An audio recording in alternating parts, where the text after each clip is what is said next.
Hi everyone, Amy here with Amy's Wares, and I have an easy holiday card idea using some doubled up stencils. So I have two new stencils from the October release. This is called Meet Me. It says Meet Me Under the Mistletoe.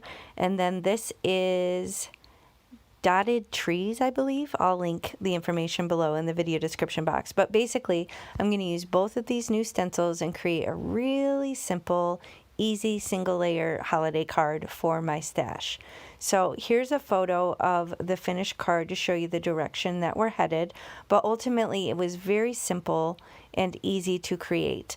I was able to use a darker color for the top text layer, and then I was able to use some light residual ink on the base layer just to kind of set the background. So I'm going to start with some very light ink blending.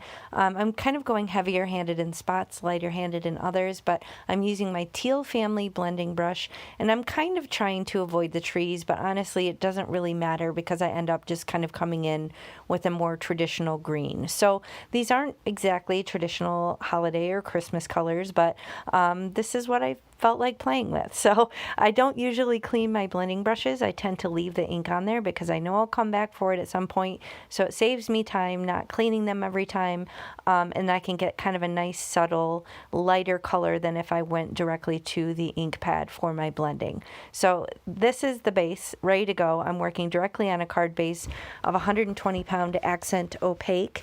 So it's nice and thick, but it'll be flat and easy to ship. The only dimension is going to be the blingage that you saw. So here I'm just using my magnets to hold the second stencil down, and I'm going to come in with this blackjack.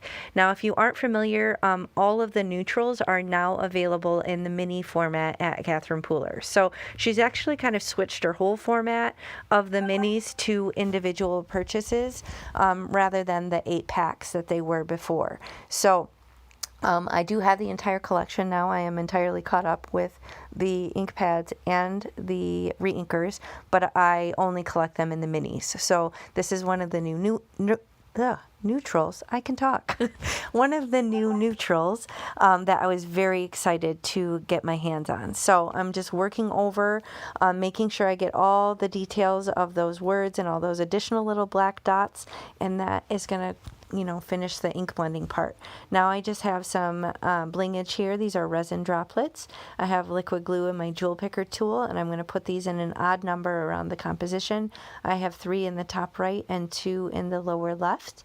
And that's basically going to finish the design. So the only dimension is these little resin droplets. Otherwise it's going to be nice and flat, easy to ship come Christmas time. Here I'm just kind of remolding my tip. If you have one like this, I'm pretty sure these tips are just wax. So if it gets a little too flat or a little funky, maybe just kind of remold it with your fingers. Or if you get some glue on it, sometimes it stops working so good. So just feel free to kind of like use the warmth from your hand to remold that into a good shape for you. So I hope you found this helpful. If you did, please hit the thumbs up and consider subscribing. And be sure to check out the rest of the release. It's a good one. And use my coupon AmyFan10 and you'll save on your complete order. Thanks for watching. Bye.